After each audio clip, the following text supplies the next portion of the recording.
Buena jornada, ¿cómo les va? Bienvenidos. Vamos a abrir nuestra agenda en este día. Vamos a hablar de este COVID-19. Primero tuvimos que aprender a pronunciarlo. Mientras estábamos asustados y no conocíamos nada de distanciamiento social, no teníamos en cuenta la importancia de la higiene de las manos, no teníamos en cuenta tantas cosas que teníamos en casa y que lo de afuera nos lo estaba llevando. Y miren cómo nos hemos encontrado de golpe plumazo con esta situación. La cuestión es que Organización Mundial de la Salud, la OMS, mantiene una advertencia, habla de un segundo y hasta un tercer rebrote de la pandemia de COVID-19. Así que miren lo importante que es que sigamos ocupándonos de esto, que los que podemos sigamos en cuarentena y los que hacemos trabajo como el nuestro, en este caso, tengamos en cuenta las medidas necesarias para seguir sanos. Las medidas de salud pública, en este caso desde el Estado, preguntamos en nuestro espacio en Twitter si deben ser readaptadas en esta coyuntura. Vamos a ir sobre ese punto, los invitamos a participar respondiendo justamente en la red social. Y vamos a hablar también de Venezuela con este gobierno nacional que ha develado más pruebas de la incursión de mercenarios que pretendían invadir las costas del país.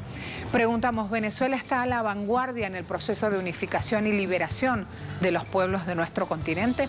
Dos interrogantes para empezar a interactuar en redes. Tenemos presencia en Twitter y en Instagram. Los invitamos a seguirnos, a participar, a unir opiniones. No hay que estar de acuerdo, como en las familias. No necesariamente hay que estar de acuerdo.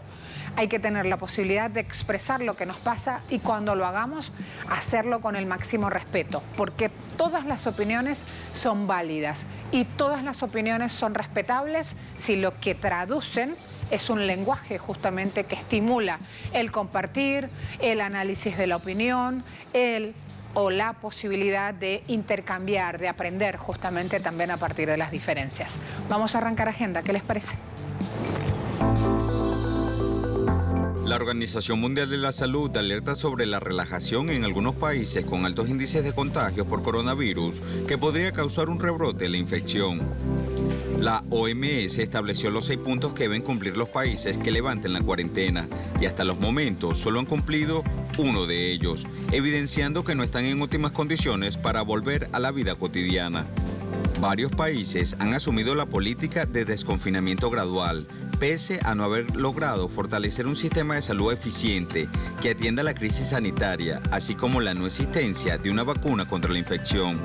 Voceros del Organismo de Salud Mundial han asegurado que la situación es delicada y si no se cumplen con las normas sanitarias establecidas, se amenaza con incrementar los índices de contagio y muertes a los ya registrados. En el caso del continente americano, Estados Unidos, como el mayor epicentro del contagio a nivel global, es ejemplo del no cumplimiento de las normas sanitarias. Por el contrario, Washington cuestiona a la OMS hasta el punto de retirar el apoyo financiero. Mientras esto sucede, otros países como China, Rusia y Cuba continúan trabajando con la propuesta de incrementar la lucha contra la pandemia. Tal propuesta es avalada por el Movimiento de Países No Alineados, que exige el fortalecimiento de la cooperación internacional como clave para enfrentar al nuevo coronavirus. Esta mañana en Agenda Abierta analizaremos las situaciones, por un lado, de países que buscan levantar la cuarentena, pese a que las amenazas de rebrotes podrían duplicar las cifras existentes. Y por otra parte, los países que persisten en combatir el coronavirus y anteponer a los seres humanos ante los intereses económicos.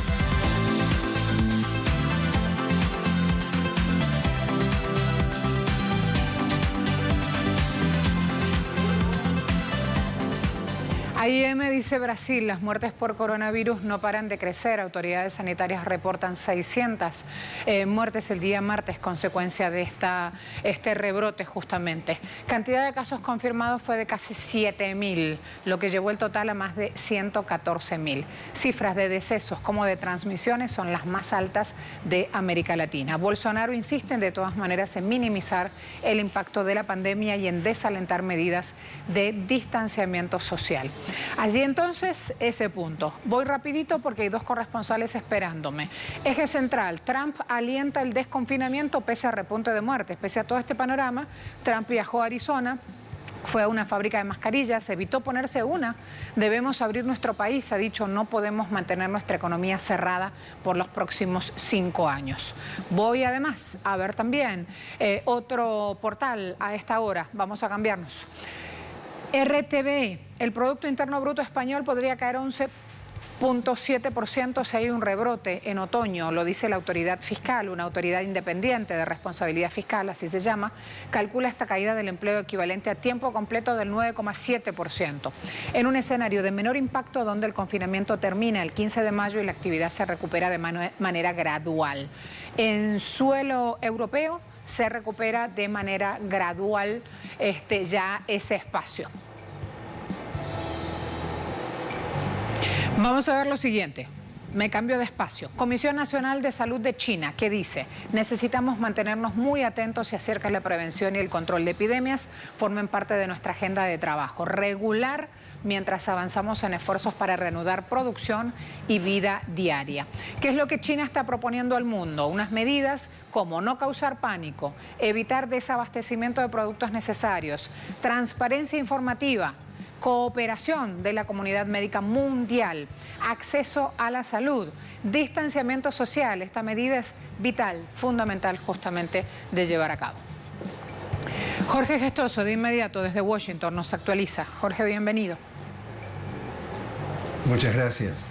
Marcela, el presidente Trump anunció que piensa desmantelar la comisión presidencial que montó en respuesta a la pandemia del coronavirus y que lideraba el vicepresidente Mike Pence, que dijo que fue debido a, según sus palabras, el tremendo progreso que hemos hecho como país quedaría desmantelada para fines de mayo y aparentemente podría ser que alguna de sus funciones las asumiera lo que en inglés se conoce como FEMA, que en español sería la Agencia Federal para el Manejo de Emergencias, pero no se saben más detalles. Lo cierto que es que mientras el gobierno insiste en vender esta idea de éxito, las proyecciones de las distintas universidades, por las que incluso se guía la Casa Blanca, dan un aumento realmente significativo, alarmante en el número de muertes y de contagios que están por venir. Tanto es así que la Universidad de Washington, que tenía una proyección de aproximadamente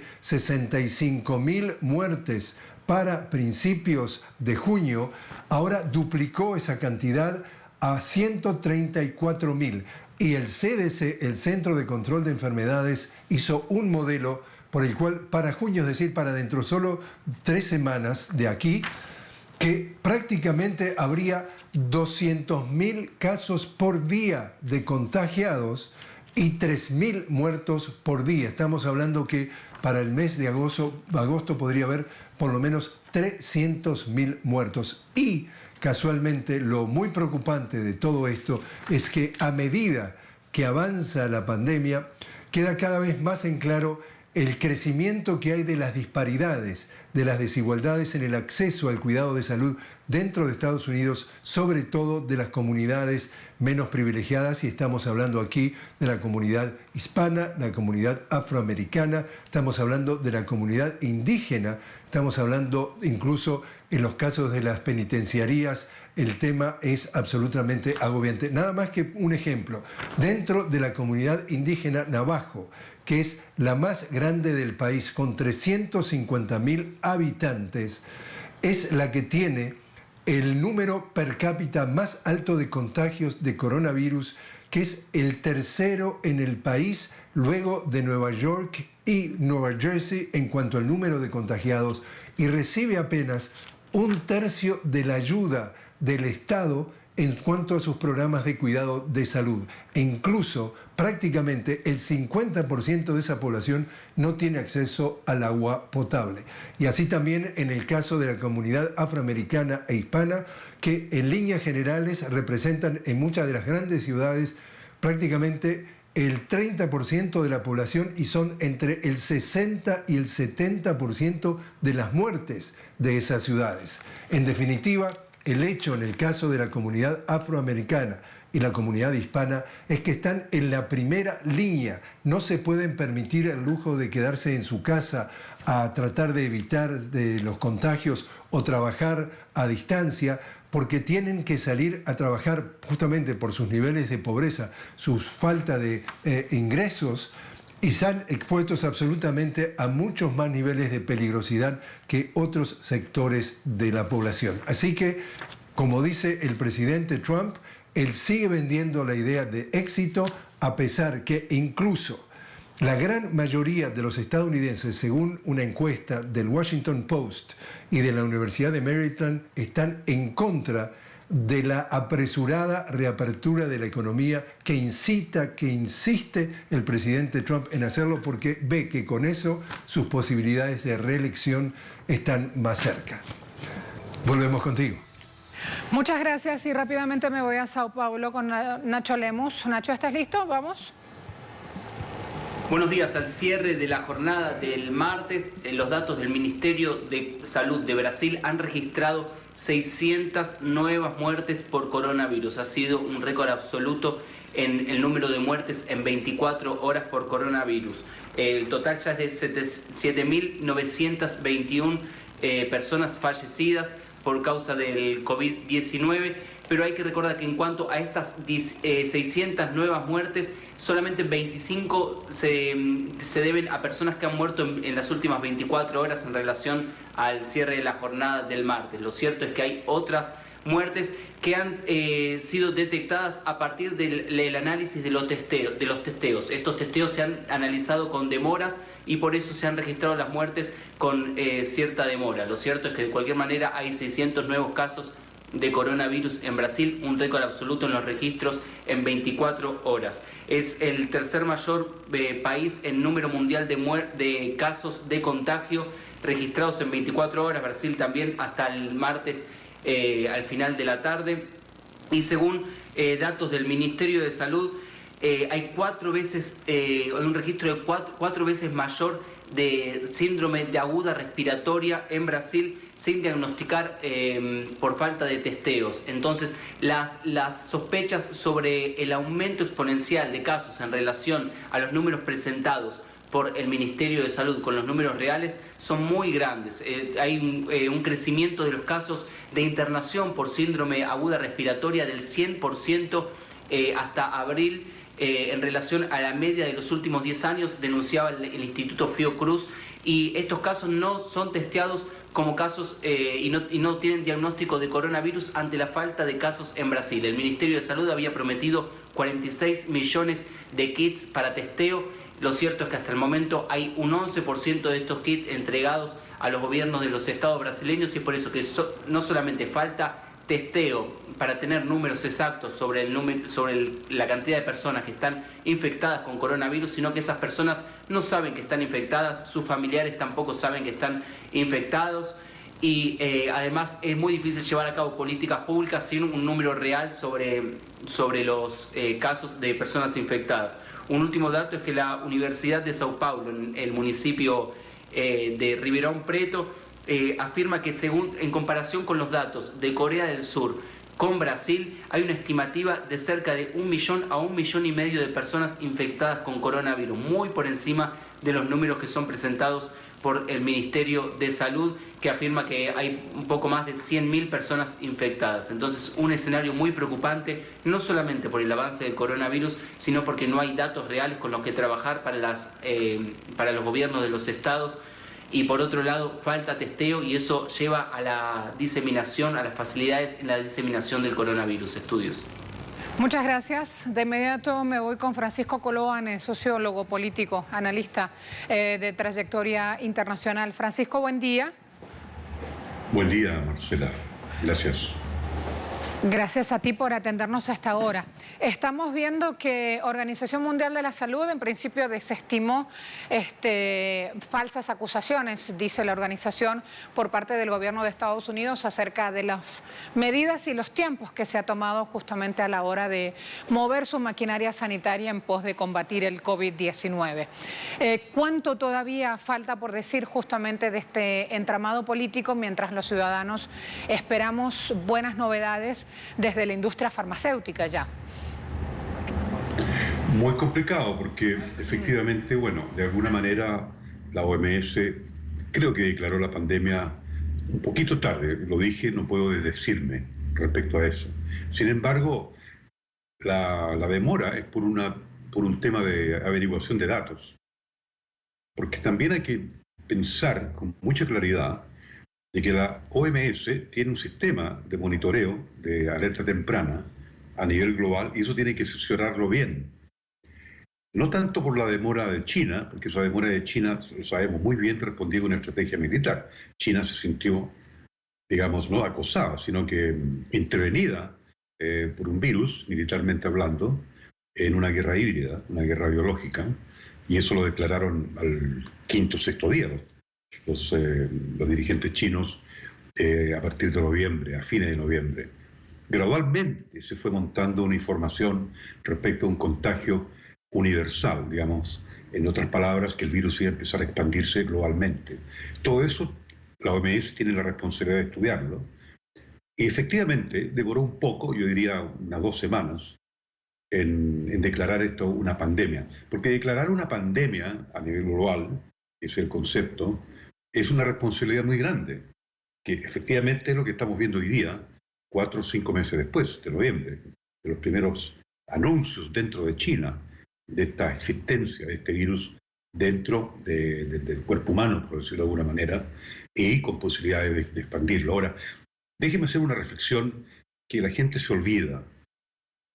Yo hice el cálculo de 2.800.000 infectados en 173 días, desde el 1 de noviembre al 23 de abril. El New York Times y varias universidades norteamericanas ya en enero empezaron a insistir de que efectivamente Wuhan era el vector.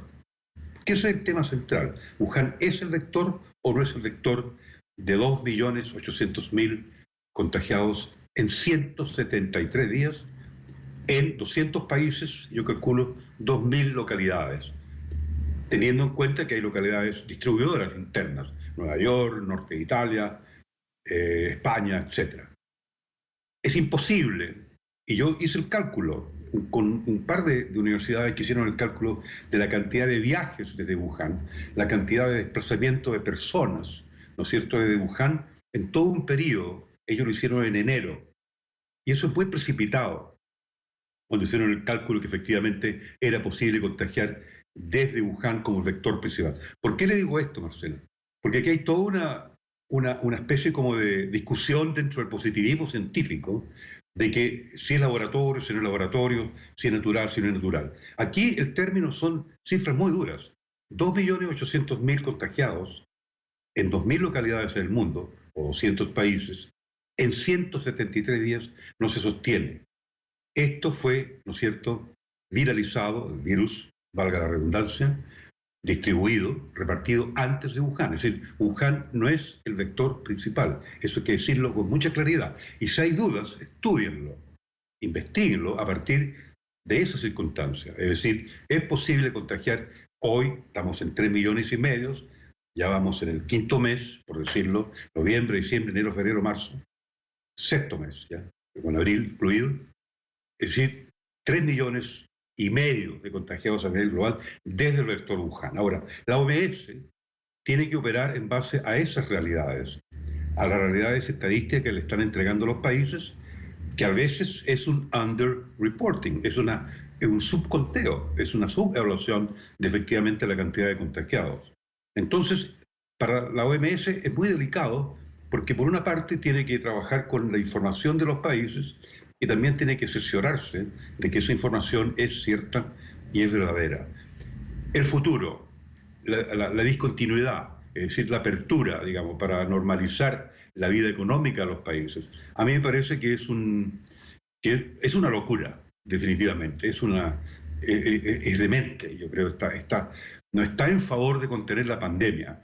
Y más allá que los no alineados estén formando un bloque diferente al de los países desarrollados, porque son 2 realidades distintas. Y me parece lógico y justificado que exista un movimiento, o que renazca por lo menos un movimiento de países más subdesarrollados, con menos posibilidades económicas de sostener esta pandemia. Y por otra parte, los países más desarrollados tienen la presión, ¿no es cierto?, del capital transnacional, tienen la presión del gran capital, para, ¿no es cierto?, seguir funcionando, seguir generando rentabilidad en los sistemas económicos. Entonces, esta disputa va a ser muy difícil para la OMS, digamos, lidiar o equilibrarla o mediar en esta disputa.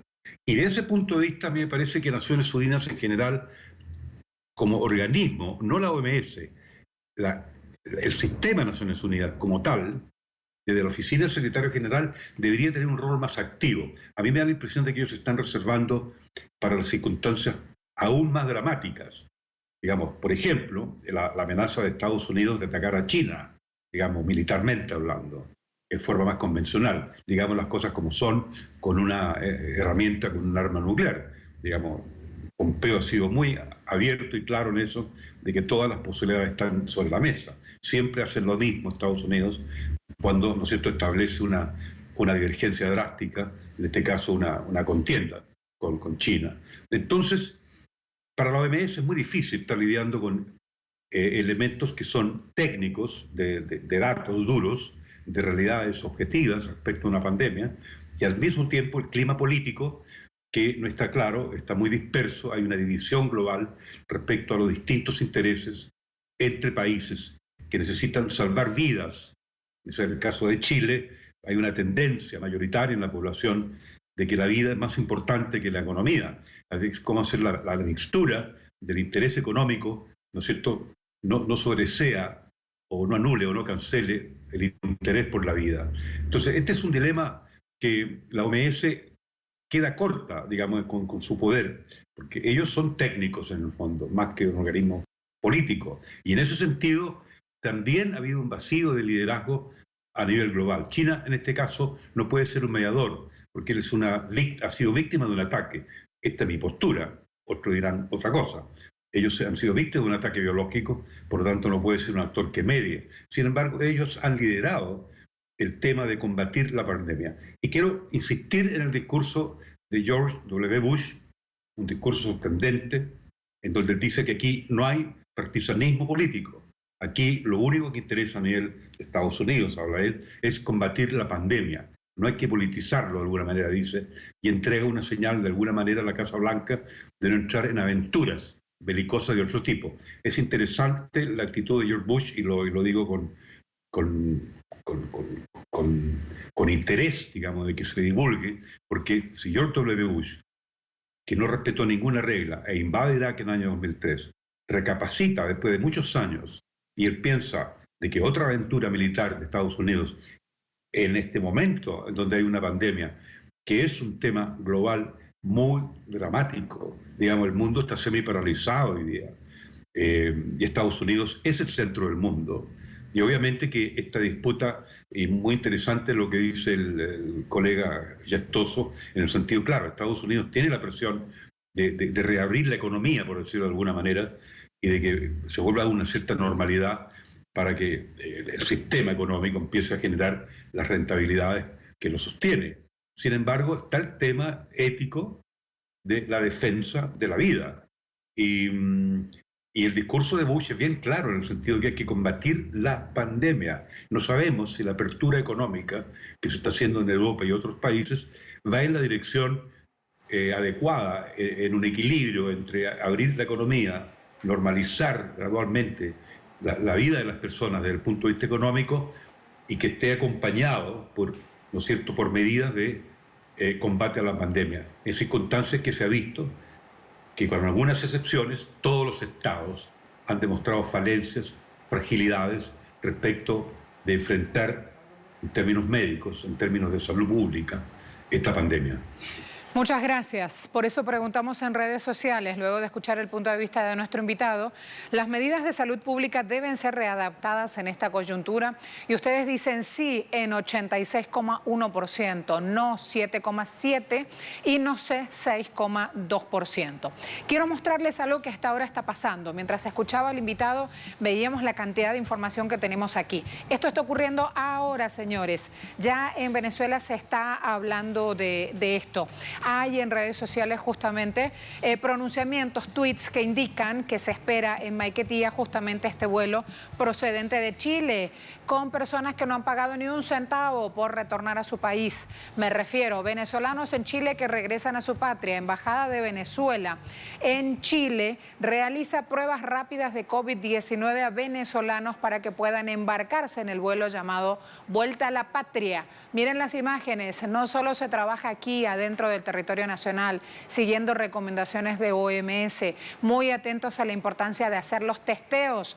Cuanto mayor cantidad de personas estén con el test en la mano hecho, con mayor eficacia se podrá atacar esta pandemia. Esa es la determinación de las autoridades sanitarias del país, unas autoridades que reciben instrucciones del presidente Nicolás Maduro. Fíjense esto, primero que sale durante la pandemia de coronavirus, ¿sí? Esto es muy importante de decir. ¿Por qué? Porque hay todavía más ciudadanos en Chile esperando la habilitación de un nuevo vuelo.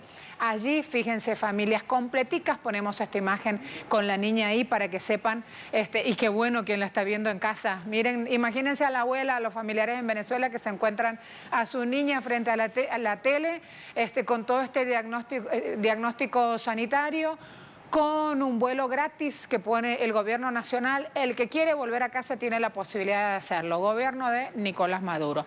Allí entonces, con esta información nos preparamos a abordar temas de Venezuela.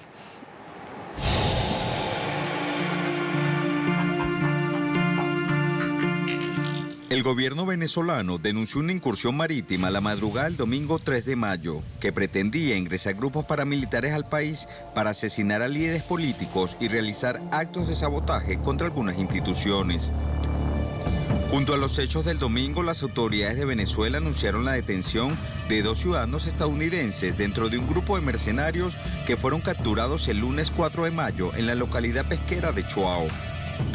La incursión militar llamada Operación Gedeón era desarrollada por sectores violentos y estaba constituida por 3 pilares: ciudadanos venezolanos, mercenarios estadounidenses y narcotráfico colombiano. La estrategia militar estaba anclada con el bloque económico y en el incremento de acciones violentas en las calles, como pretendían hacerlo desde el 10 de marzo de 2020 con los llamados a protestas del diputado Juan Guaidó. A pesar de las evidencias, el gobierno colombiano rechazó las denuncias de las autoridades venezolanas, aduciendo que se trataba de una acusación infundada. Algunos sectores políticos y sociales colombianos exigen explicaciones al gobierno de Iván Duque y llaman a no convertir el país en una plataforma para atacar otros estados ante las evidencias sobre el uso del territorio colombiano para la incursión contra Venezuela. Frente a esta nueva agresión contra el gobierno venezolano, el presidente Nicolás Maduro hizo un llamado a la población para mantenerse alerta frente a posibles nuevos ataques contra la paz y la soberanía. Hoy en Agenda Abierta continuaremos analizando el intento frustrado de golpe de Estado concertado desde Colombia y apoyado por Washington, que pretendía realizar grupos irregulares conformados por mercenarios, narcotraficantes y elementos desertores de la Fuerza Armada de Venezuela.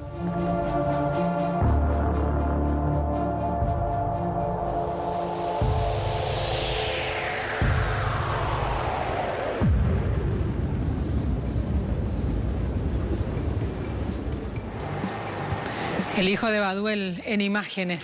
Me espera Leonel Retamal, nuestro corresponsal aquí en Caracas. Leonel, bienvenido. Vamos a mostrar mayor información, precisamente, las repercusiones de estas pruebas presentadas por el gobierno de Venezuela. Adelante. Sí, Marcela, las autoridades venezolanas han entregado información respecto a cómo se han comportado los grupos mercenarios que trataron de ingresar y generar hechos de violencia en Venezuela y que fueron repelidos el día domingo por fuerzas policiales y de la Fuerza Armada Nacional Bolivariana, y el día lunes fueron aprehendidos 8 de estos por sectores del pueblo organizado en conjunto con las fuerzas policiales.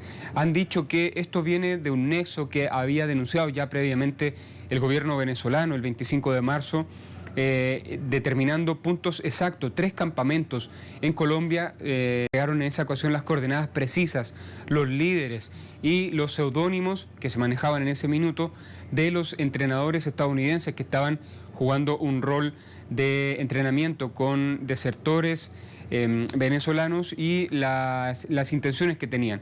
En ese momento se determinó y se informó la captura de armamento que iba destinado a ingresar a Venezuela, alrededor del 30% del armamento con que contarían estos grupos mercenarios, y también se informó el rol que cumplía en ese momento Cliver Alcalá como financista, como nexo con entes del narcotráfico de Colombia. Estos son los componentes que están operando hoy en día en Venezuela y que ha alertado el gobierno venezolano. Por un lado, ex militares, desertores; por otro lado, platas, dinero del narcotráfico, y también estos mercenarios estadounidenses, como ha sido la figura de Jordan Woodrow.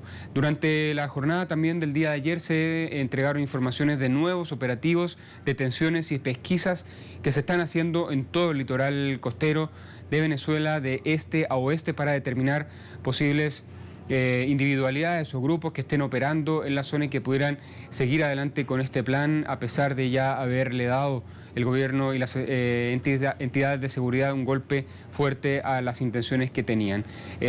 Hay denuncias también de que podrían estar perpetrando actos de sabotaje contra servicios públicos, y por lo tanto hay especial atención y se ha hecho un llamado muy fuerte a las organizaciones populares, a lo que se denomina aquí en Venezuela como Poder Popular, para que estén activos y en coordinación constante con las fuerzas de seguridad y poder así determinar y apagar definitivamente este foco mercenario que pretende generar hechos de violencia aquí en el país. Marcela.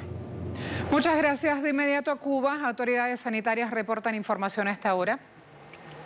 11.071, 6.667 emigrados y 4.384 extranjeros. No hay cambio en cuanto al número de extranjeros hospedados en casas de arrendamiento. 950 a predominio de Santiago de Cuba, Plaza Centro Habana y Playa en la provincia de La Habana. En el día de ayer hasta las 12 de la noche habían ingresado en nuestro país 2.341 pacientes. En vigilancia 61, sospechosos 1.649 y confirmados un total de 631. En la atención primaria de salud se vigilan 5.992 personas.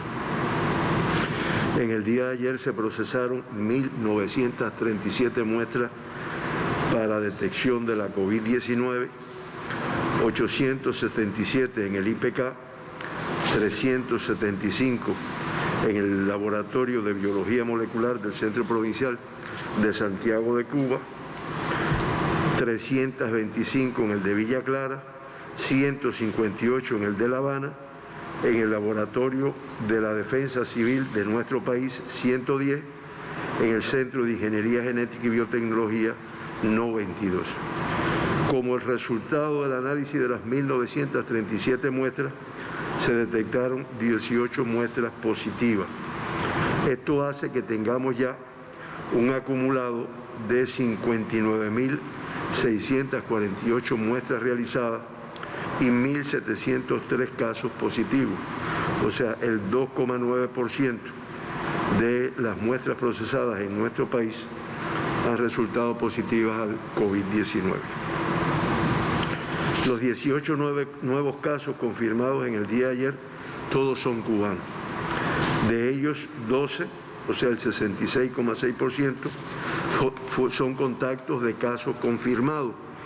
Y ya del comportamiento de la epidemia en nuestro país, podemos decir que 1.455 casos confirmados en Cuba, o sea, el 87,5%, son casos que están relacionados con casos confirmados, son contactos de casos confirmados.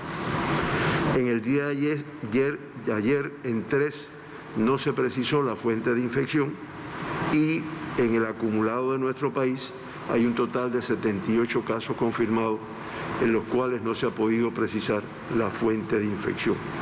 que es el 4,6%. Ayer, de los casos confirmados, 3 tienen fuente de infección en el extranjero, y ya nosotros podemos decir que del total de casos, las 1.703 casos confirmados en Cuba, 129 tienen relación o fuente de infección en el extranjero, que es el 7,7%. Ayer alguien me preguntaba por alguna vía que, bueno, como que fuente de infección al extranjero si no están entrando extranjeros a nuestro país. Pero sí, aunque no hemos dado el detalle, en su momento cuando se produzca lo daremos, sí han estado llegando vuelos del exterior con cubanos que en el momento que se tomaron las medidas de restricción, pues se encontraban en el exterior. Y son cubanos que han ido arribando a nuestro país. México y otros países también han arribado. Por eso que estamos hablando de que es un caso cubano confirmado que tiene como fuente de infección el exterior, porque regresó de su estancia en algún país del mundo y llegando aquí venía ya en periodo de incubación y se confirmó la enfermedad. El sexo femenino queda por debajo, el 48,5% de los 18 casos que se confirmaron, queda por encima el 55,5% de los casos confirmados en el día de ayer, o sea, 10 son del sexo femenino. No obstante, en el acumulado de todos los casos confirmados, el 48,5% es del sexo femenino. Ayer el 44,4% fue del sexo masculino, pero en el acumulado de la epidemia, el 51,4% pertenecen al sexo masculino. El 77,7% de los casos confirmados ayer son asintomáticos, grupo de mucho riesgo, porque no se detecta, a no ser que se estudie por alguna de las vías que hemos explicado aquí. Y ya se acumulan 810 casos confirmados en Cuba que han sido asintomáticos en el momento del diagnóstico. El 48% de todos los casos confirmados hasta la fecha. De los 18 casos confirmados ayer, el número mayor está entre 40 y 59 años, 10 casos confirmados en ese grupo de edad, seguido de los de 60 y más años, con 5 casos. Las provincias en las cuales se confirman un mayor número de casos, está La Habana en primer lugar, que confirma en el día de ayer 8 casos, 3 del municipio San Miguel del Padrón, 2 del municipio Marianao y 1 del municipio Plaza, 1 de La Lisa y 1 de 10 de octubre, para un total de 8 casos confirmados en la provincia de La Habana. En Mayabeque, un caso confirmado de San José de las Lajas, y esclarecemos, porque también ayer no dijimos el municipio, el caso confirmado de ayer también es de este municipio de Mayabeque. En el caso de Villa Clara, son 2 casos confirmados del municipio Santa Clara. En Santi Espíritu, los 2 casos que se confirman ayer son del municipio Tahuasco. En Ciego de Ávila, los 2 casos que se confirman ayer, uno es del municipio Ciego de Ávila y uno es del municipio Morón. En Camagüey, el caso confirmado es del municipio Nuevita, y los 2 casos confirmados en el día de ayer de la provincia de Holguín son del municipio Holguín. De los 1.703 casos o pacientes diagnosticados en nuestro país con la enfermedad, 617 presentan una evolución clínica estable. Esto, si usted analiza de los casos activos, y yo, porque algunas personas me dicen, bueno, ¿y a qué usted se refiere como caso activo? Creo que ayer cuando hablamos del comportamiento de las curvas, hablamos de qué nos referimos. Activo, yo le decía a los matemáticos cuando me explicaron, bueno, activo es el que está confirmado y está hoy ingresado en alguna unidad de salud. porque del total de casos confirmados, usted quita los que ya han fallecido, lamentablemente, los que ya se han evacuado y los que están de alta. Por lo tanto, ¿qué es lo que queda? Los que están ingresados en estos momentos. Entonces, los casos activos al día de hoy, o hasta las 12 de la noche de ayer, eran 631 personas, que de esas 631, con una evolución clínica estable, está el 97,8%, o sea, 617. No notificamos ningún fallecido en el día de hoy. Eso creerán que es mentira, pero para mí es de halago, ¿no? Realmente no tener que reportar ningún fallecido, porque denota que se está salvando vidas. Siempre es desagradable para los familiares y demás compañeros. De esta forma se acumulan 69 fallecidos hasta los últimos que tuvimos hace 2 días, y eso da una tasa de letalidad de 4,05. Siempre mencionamos los 2 extranjeros que se evacuaron, y ya en el día de hoy se acumulan, de los 1.703 pacientes diagnosticados, 1.001 altas, o sea, 1.001 personas que han rebasado su enfermedad y se encuentran de alta en estos momentos. Fueron 4 en el día. Esto representa el 58,8% de los casos que han sido confirmados en nuestro país. Siempre nos referimos a las tasas de incidencia de casos positivos por provincia. Estoy hablando de tasas por 100.000 habitantes, y en este caso, al igual que días anteriores, el municipio especial Isla de la Juventud se mantiene en el primer lugar con una tasa de 50,4. La Habana le sigue con 37,9. Villa Clara con 25,2. Ciego de Ávila con 16,7. Matanzas con 17,5. Santi Espíritu con una tasa de 14,4. Mayabeque con una tasa de 12,5. Holguín con una tasa de 9. Pinar del Río con una tasa de 8,6 por 100.000 habitantes. Artemisa 6, Cienfuegos 5,9 y Camagüey 5,1 por 100.000 habitantes. Ya por ahí el resto de las provincias quedan por debajo de 5 en este caso. Esto ha sido el comportamiento, así se mantiene, y las tasas de incidencia lo que denotan es los territorios donde hemos tenido una mayor incidencia, valga la redundancia, del número de casos confirmados como tal, independientemente de que no siempre hable de que se mantengan en esa situación. Nosotros podemos aportar que en el día de hoy, o hasta ayer, los 1.073 casos confirmados, 1.703 casos confirmados, se encuentran en 106 municipios de nuestro país. Y en cuanto a la tasa de letalidad, que yo dije que era de 4,05,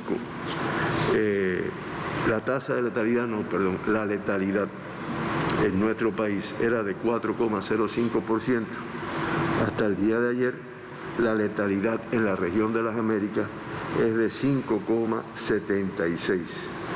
Y de los 35 países de la región de las Américas, 10 tienen tasa de letalidad por encima de 5,76 en este sentido. Bien, también me han preguntado que cuántas altas se han dado por provincia. Esto yo me voy a referir a las altas clínicas. Ustedes saben y ya tienen cultura además de que después de una evolución de 14 días, con una regresión de los síntomas o muy pocos síntomas, regresión de los síntomas, un test de PCR negativo pues se me da el alta clínica y yo voy para mi domicilio, en donde permanezco en restricción de movimientos, de visitas, con un seguimiento por mi médico de familia, 15 días más. A los 15 días más, estoy hablando un mes del inicio de los síntomas o de la detección como un contacto asintomático, pues me vuelven a repetir el PCR en tiempo real, y si el resultado es negativo, pues entonces ya me voy del alta epidemiológica y, como yo digo siempre, se incorporan a la vida laboral o estudiantil, a su actividad normal.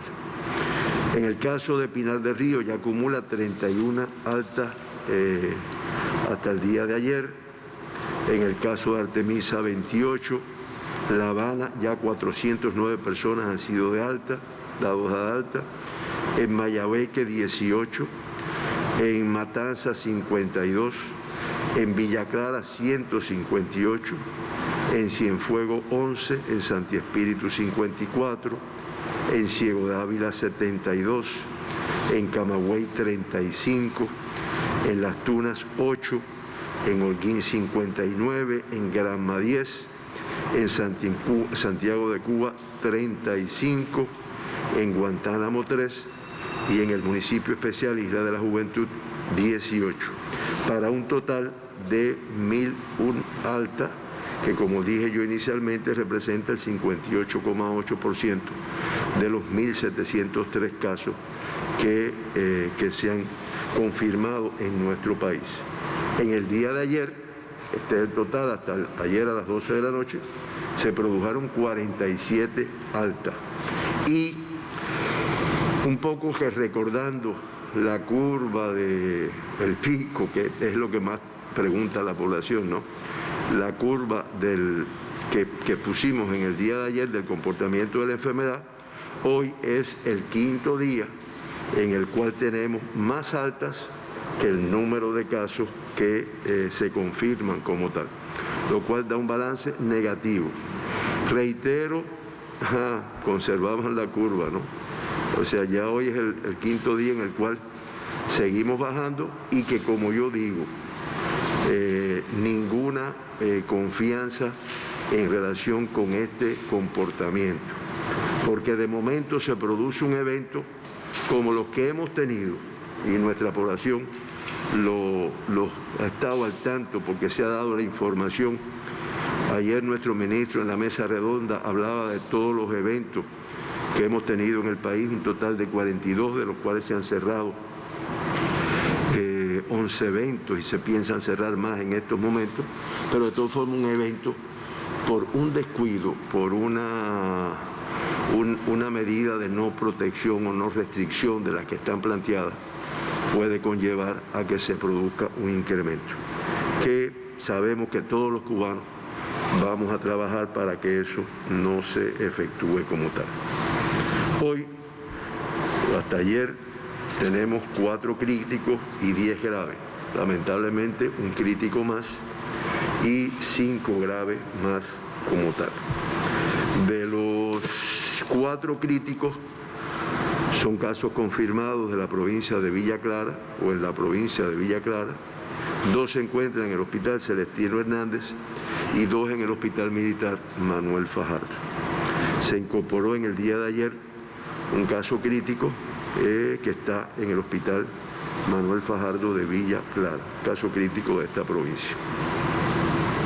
Los 10 pacientes que se encuentran en el estado de grave, hay 5 que son de La Habana, hay 3 que están en el Hospital Salvador Allende, hay 2 en el Hospital Dr. Luis Díaz Soto de aquí de La Habana, hay 2 en el Hospital Joaquín Castillo Duani de la ciudad de Santiago de Cuba, uno que es de Guantánamo y uno que es de Santiago, y hay 2 de Holguín que están en el Hospital Militar Fermín Valdés Domínguez, y 1 en Matanza. Hay 2 de Holguín que están en el Hospital Militar Fermín Valdés Domínguez y 1 en Matanza en el Hospital Militar Mario Muñoz.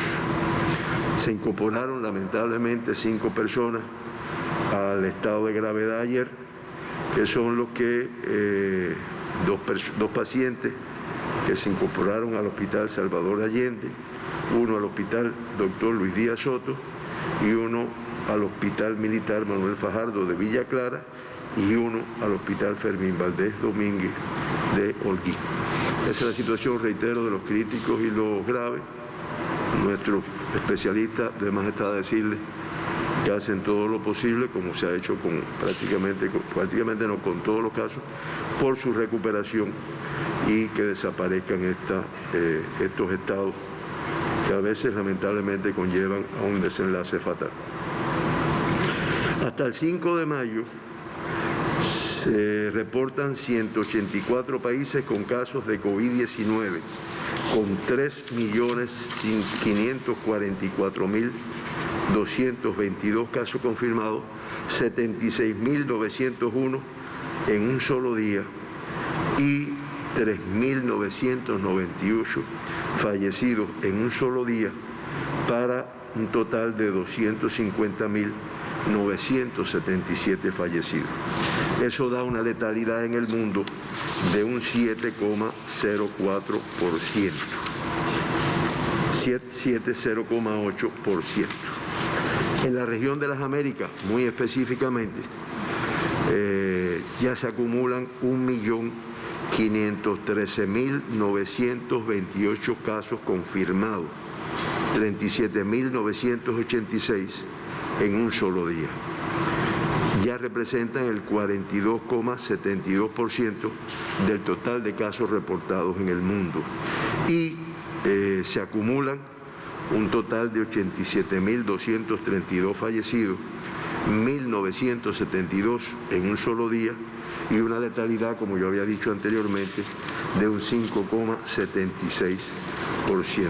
Ayer me preguntaban también por alguna vía. Bueno, y hay 184 países donde se han diagnosticado casos de COVID.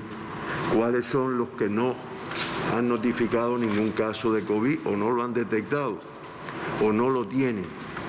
Bueno, son 14 países.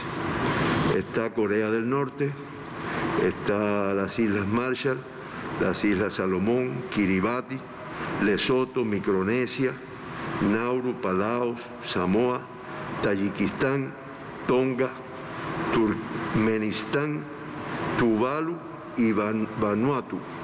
Son los 14 países que algunos, como ustedes ven, no muy conocidos, que digamos, que no han confirmado casos de COVID hasta el momento.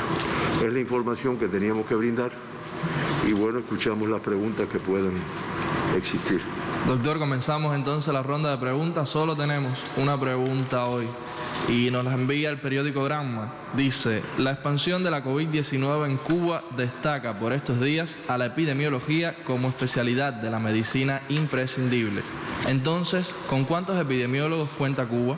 ¿Se ha analizado en el MINSAP, a raíz de esta situación concreta, si el estudio de esta u otras especialidades deberá... 2 días seguidos sin fallecidos en Cuba. Ayer se detectaron 18 casos para un acumulado de 1.703.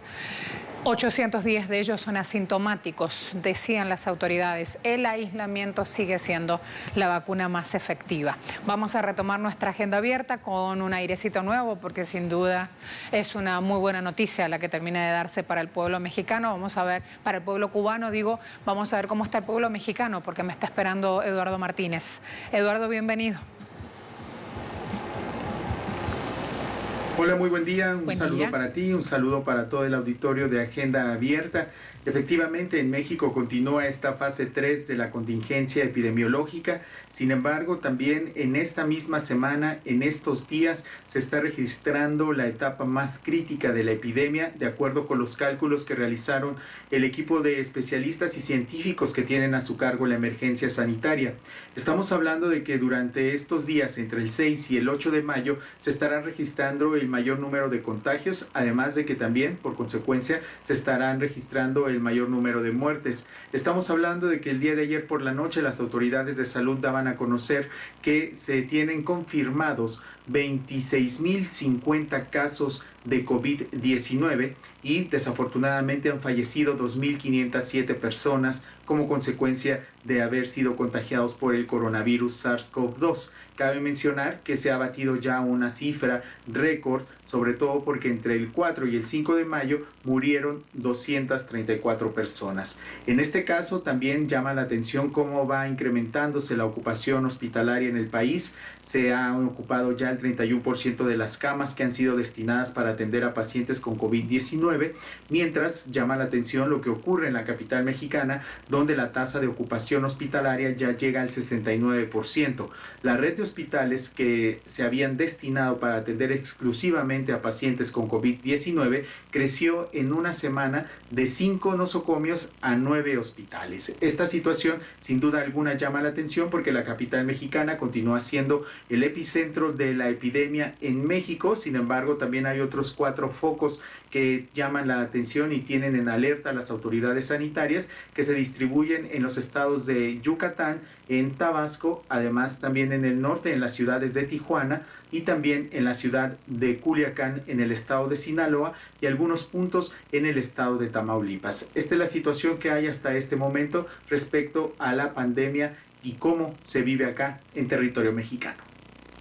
Muchas gracias, Eduardo. De inmediato nos queda poquito tiempo, pero no quiero dejar de mencionar otros temas que también tienen que ver, por ejemplo, con México, porque mientras hablaban desde Cuba las autoridades sanitarias, ya el presidente López Obrador estaba con su mensaje matutino habitual. Y fíjense allí, en los distintos pronunciamientos que se han dado en ese espacio, cómo hablaron de esta cuestión. ¿Quiénes son los ganadores de esta pandemia? ¿Hay ganadores? Sí, señores. En este caso, las autoridades de México hablaban de la acción de las plataformas y se daban el informe que en el primer trimestre de este 2020 Facebook tuvo ganancias de 18.737 millones de dólares. Google más de 6.000 millones de dólares. YouTube generó un crecimiento de 52% y Twitter aumentó usuarios de 152 a 166 millones. ¿A que no saben? ¿No hay ganadores? Sí, señores, hay que empezar a desgranar los números, a hilar las situaciones, a aprovechar si estamos en casa o tenemos espacio, inclusive entrada al mundo virtual. Vamos a empezar a ver lo que sucede. Mientras tanto, en España, Telam ya está mostrando las imágenes de Lionel Messi volviendo a la ciudad deportiva de Barcelona después de 55 días. Recuerden que desde suelo europeo van por la salida del confinamiento.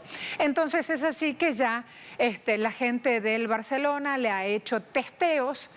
Aquí dicen de que Lionel se ha sometido al test de coronavirus y comenzarían mañana ya con entrenamientos individuales. Hablan también de cómo se van cumpliendo distintas etapas hasta retomar la nueva normalidad, que así le llaman, ¿sí? Fíjense aquí, a esta hora entonces, esto también genera noticia. Y luego, felicidades, en suelo venezolano hay una conmemoración. Colegas, cuando sale un periodista con su cámara, allí mismo ya está el reportero gráfico. En el mismo punto, sumando imágenes, el presidente Maduro hace minutos nada más sumaba el saludo, feliz día del reportero gráfico a todas y todos los profesionales que se dedican a diario a registrar a través de la imagen la historia de nuestra patria. Sigan con ese mismo espíritu combativo y de compromiso en defensa de la verdad del pueblo. Un abrazo que sumamos, abrazo extensivo a todos los reporteros y reporteras que día a día van haciendo su tarea al lado nuestro. Siempre nos toca estar. En Argentina hay una tarea que es vital y una regla que se cumple cada vez que se hacen coberturas de eventos noticiosos. El reportero toma las imágenes, primero salen los compañeros que tienen radio por la inmediatez de la noticia y ahí mismo después en la cobertura se pegan en vivo los medios de televisión y de redes sociales. Así que miren qué importancia tienen y cómo llegan justamente a qué velocidad estas imágenes que ellos toman. A todos muchas gracias, gracias por seguir la agenda.